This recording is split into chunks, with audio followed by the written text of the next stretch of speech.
할렐루야.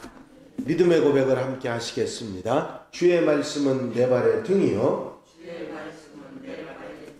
내 길의 빛이니이다. 아멘. 오늘 함께 보실 하나님의 말씀은 시편 53편 말씀입니다. 1절부터 6절 말씀까지 한 절씩 교독하시겠습니다. 시편 53편 1절로 6절 말씀입니다. 어리석은 자는 그의 마음에 이르기를 하나님이 없다 하도다. 그들은 부패하며 가증한 악을 행하며 선을 행하는 자가 없도다.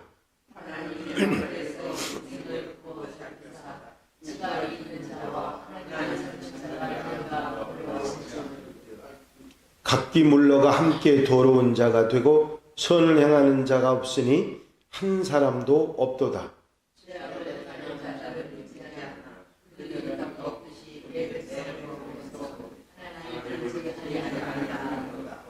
그들이 두려움이 없는 곳에서 크게 두려워하였으니 너를 대항하여 진친 그들의 뼈를 하나님이 흩으심이라. 하나님이 그들을 버리셨으므로 네가 그들에게 수치를 당하게 하였도다.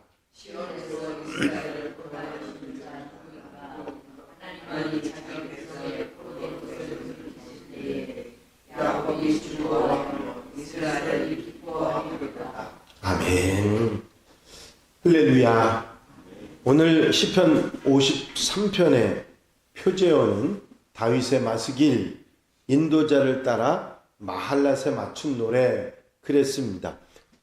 마스길은 교훈, 가르침 그런 뜻이기 때문에 다윗의 마스길 그러면 다윗의 가르침, 교훈 그런 뜻이고, 인도자를 따라 마할렛에 맞춘 노래, 인도자를 따라하는 건 찬양을 이끄는 사람, 인도자를 따라 여럿이 함께 부르던 그런 노래라 하는 표현이고, 마할랏이라고 하는 단어는 그 용어의 의미를 정확하게는 알 수 없지만 질병이나 슬픔 그런 것을 암시하는 단어이기 때문에 슬픔과 애원이 담긴 곡조 또 악기 그런 것을 추정해서 생각을 합니다.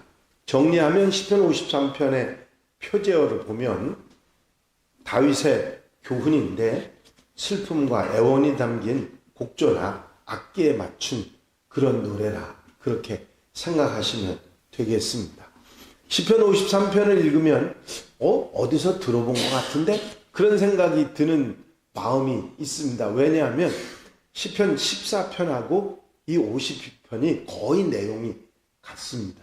그래서 그런 마음이 들을 수 있는데 아주 유사한 그런 시편이죠.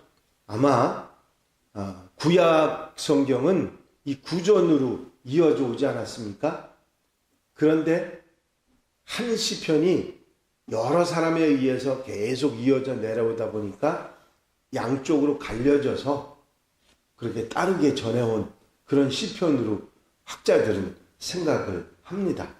비슷하지만 하나님에 대한 호칭이 달라요.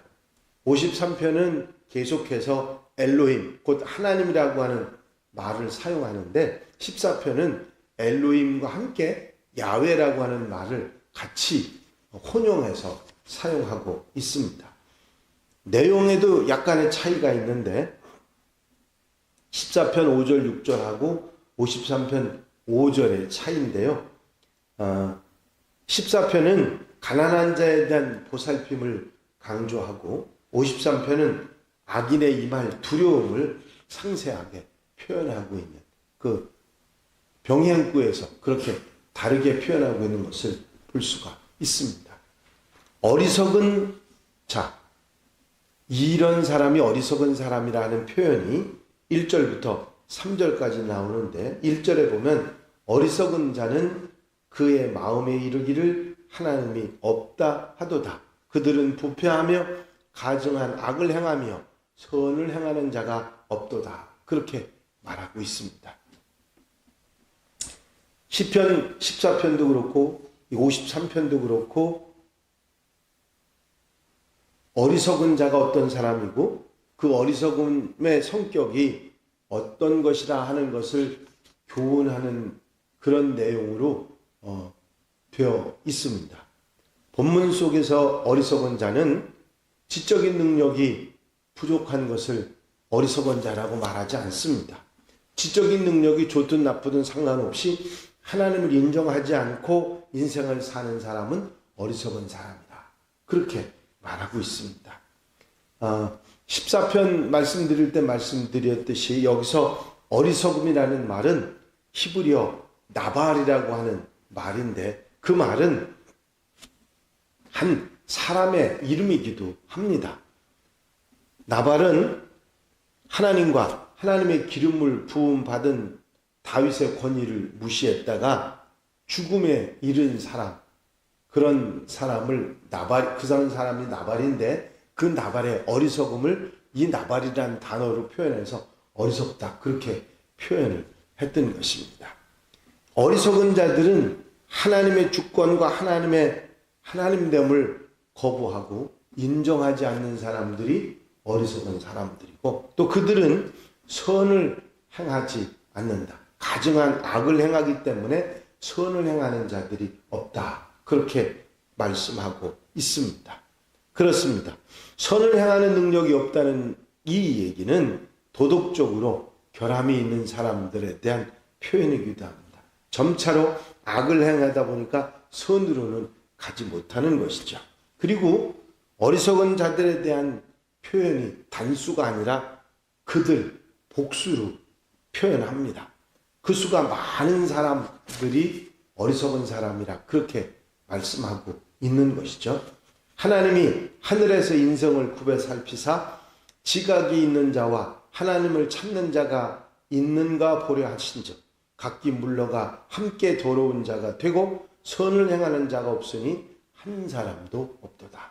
하나님께서 선을 행하는 자를 찾아보셨지만 아무도 없고 한 사람도 없었다고 그렇게 말씀하고 있습니다.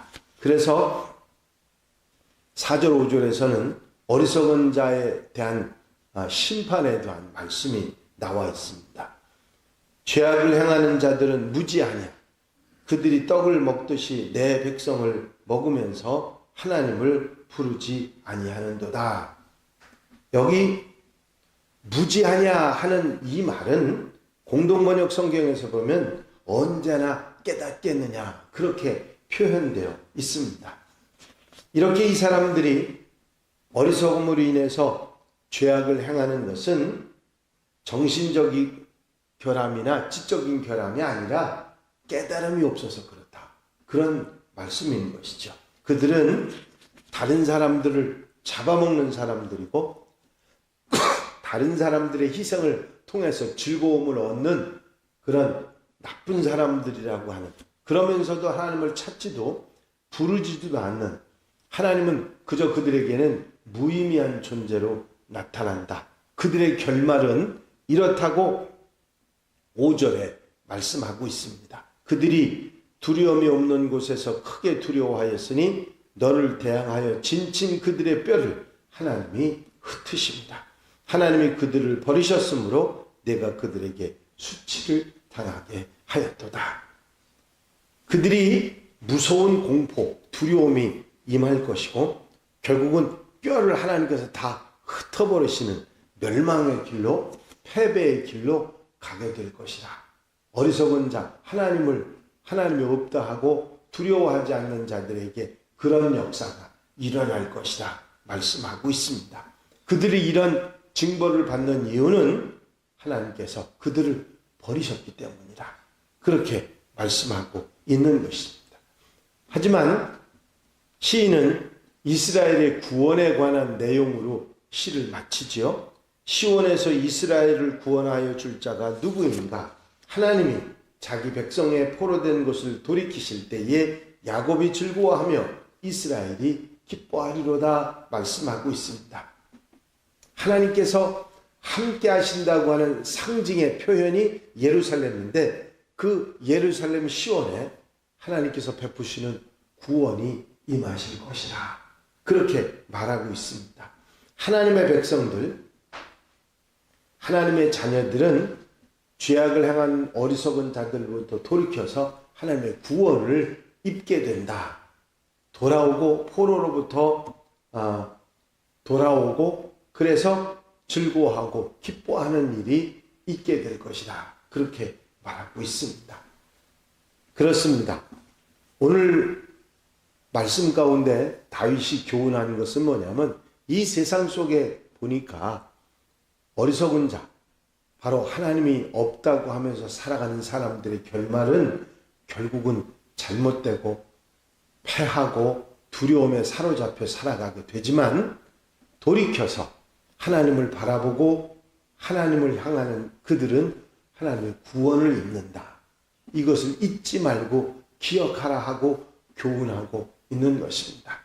하나님을 깨닫지 못하고 그것을 깨달음이 없는 어리석게 살아가는 사람들을 따라가지 말고 구원의 하나님을 바라보고 돌이켜서 바로 살아야 한다고 하는 교훈이 오늘 다윗의 마스길인 것입니다.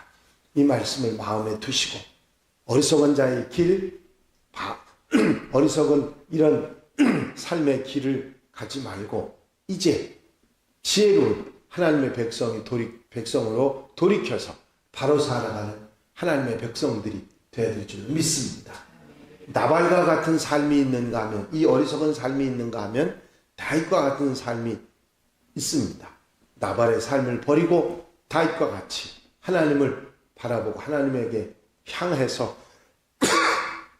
살아가는 하나님의 백성이 되라는 다윗의 교훈을 아멘하고 오늘 하루도 출발하는 하나님의 백성들이 다 되시기를 주 이름으로 축원합니다. 기도드리십니다.